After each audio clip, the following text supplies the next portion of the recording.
माननीय मुख्यमंत्री जी को तो हम लोग कह ही चुके हैं कि उनके भोजन में पिछले कई एक दिनों से विषैला पदार्थ मिला करके साजिशतन जल्दी किसी को चीफ मिनिस्टर का गद्दी मिले, इसके लिए एक साजिश के तहत उनको विषैला पदार्थ खिलाया जा रहा है।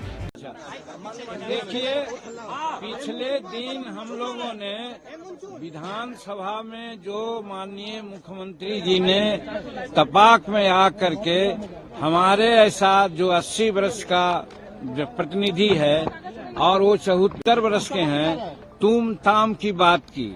वो 67-68 में किसी तरह डिग्री प्राप्त किया है। जीतन मांझी 66 में डिग्री प्राप्त किया है। वो 74 वर्ष के हैं, हम 80 वर्ष के हैं। 1980 में हम विधायक रहे और वो 1985 में आए। उनको तुम ताम करना नहीं चाहिए था, इस बात की चर्चा किया। आज विशेष चर्चा ये करना चाहते हैं कि माननीय मुख्यमंत्री जी को तो हम लोग कह ही चुके हैं कि उनके भोजन में पिछले कई एक दिनों से विषैला पदार्थ मिला करके साजिशतन जल्दी किसी को चीफ मिनिस्टर का गद्दी मिले, इसके लिए एक साजिश के तहत उनको विषैला पदार्थ खिलाया जा रहा है, जिसका नतीजा है कि महावीर चौधरी के पोर्ट्रेट पर उन्होंने माल्यार्पण नहीं किया, अशोक चौधरी के माथे पर दे दिया जो जीवित हैं। उसी प्रकार से महिलाओं के बारे में क्या क्या न कहा, आज हिंदुस्तान नहीं संसार वाकिफ हो चुका है। और फिर कल जो हमारे साथ तुम ताम की बात की, भाषा की, हम कहा था कि संस्कार उनका लगता है कि गिर गया है जो ऐसा बोलते हैं। आज एक नई बात कहना चाहते हैं आपसे। आज आपसे बात करना चाहते हैं कि विधानसभा का कस्टोडियन माननीय अध्यक्ष हुआ करते हैं। माननीय अध्यक्ष ने नियमन दिया था कि जिसको हम पुकारें वही बोलेगा, और उसके बाद जब आरक्षण की बात खत्म हो गई थी, दूसरा बिल आया नामांकन का, तो नामांकन में हमको उन्होंने पुकारा, हम उठ करके अपनी बात कहना शुरू किया। इसी समय नीतीश कुमार आगे आ गए, टपक गए। माननीय अध्यक्ष जी को चाहिए था नीतीश कुमार जी को रोकना। नीतीश कुमार मुख्यमंत्री के साथ साथ सदन के नेता हैं। जब नियमन जो अध्यक्ष का होता है वो नहीं पालन करेंगे तो अन्य सदस्यों से क्या अपेक्षा वो रखते हैं। ये बात की दुख है कि माननीय अध्यक्ष महोदय आज लगता है कि सत्ता पक्ष के पक्ष में अपना सारा निर्णय दे रहे हैं और हरकत कर रहे हैं, जो इस जनतंत्र के लिए, संविधान के लिए घातक है। और इसीलिए आज विशेष मैं कहना चाहता हूं कि मुख्यमंत्री तो दोषी है ही हैं, मुख्यमंत्री से कम दोषी हमारे अध्यक्ष महोदय नहीं हैं, जो शेड्यूल कास्ट की बात को सुनना नहीं चाहे, सुनाना नहीं चाहे। हम क्या कह रहे थे, वो लोग कहना चाहते हैं कि आरक्षण का बिल का हम लोग विरोध करते हैं। कतई नहीं। हमारे एनडीए के साथी लोग बढ़ चढ़ करके ये कहा कि हम समर्थन नहीं बल्कि सर्वसम्मति से इसको पारित किया जाए, और बाद में उन्होंने घोषणा की। तो जहां तक आरक्षण का सवाल था उस पर कोई टीका टिप्पणी नहीं थी। हम सिर्फ यही कह रहे थे आरक्षण का क्वांटम आप बढ़ा दीजिए। लेकिन डॉक्टर अंबेडकर साहब ने कहा था जब संविधान में आरक्षण की बात आई थी तो कि 10 वर्षों के बाद उसकी समीक्षा हो।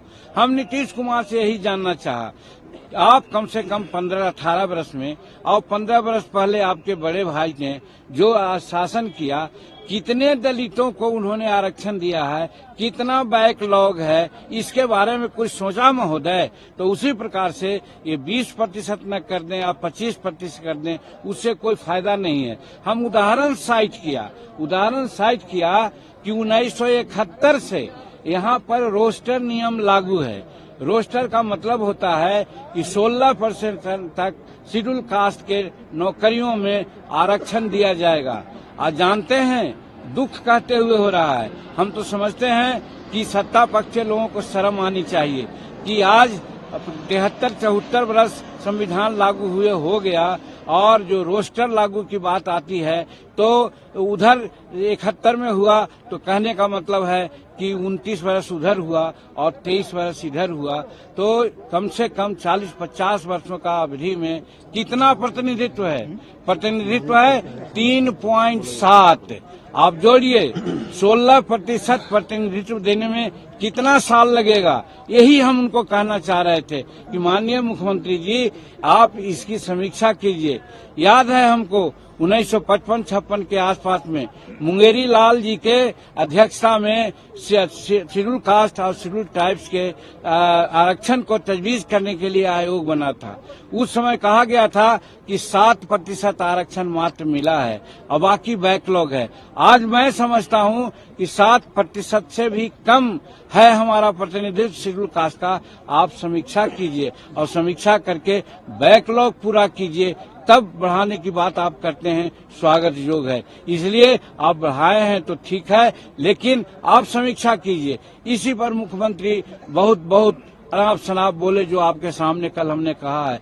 यहाँ पर सदन के कस्टोडियन होने के नाते माननीय अध्यक्ष जी को, एक सदस्य को, एक जो पूर्व मुख्यमंत्री रहा है उसको प्रोटेक्शन देना चाहिए था। माननीय मुख्यमंत्री को समझाना चाहिए था कि ये तथ्यपरक बात हो रही है, उलूल जुलूल की बात जीतन मांझी नहीं कर रहा है, इसलिए आप थोड़ा साइलेंट रहिए, इनकी बात को सुनिए। वो सुनाने में कोई रुचि नहीं ली। इसलिए मैं समझता हूँ ये जो आज चल रही है बात, चाहे महिलाओं का अपमान का मामला हो या आरक्षण में जो अभी बैकलॉग है उसका मामला हो, इसके चलते हम लोग समझ रहे हैं कि सत्ता पक्ष महिलाओं का विरोधी, शेड्यूल कास्ट का विरोधी है। इसके लिए आज हम लोग धरना देने का काम किया।